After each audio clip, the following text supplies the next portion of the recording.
Gniau, gniau, gniau, gniau, gniau.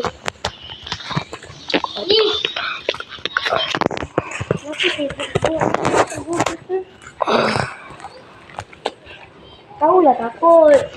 Takut ekor lah tu. Lari balik.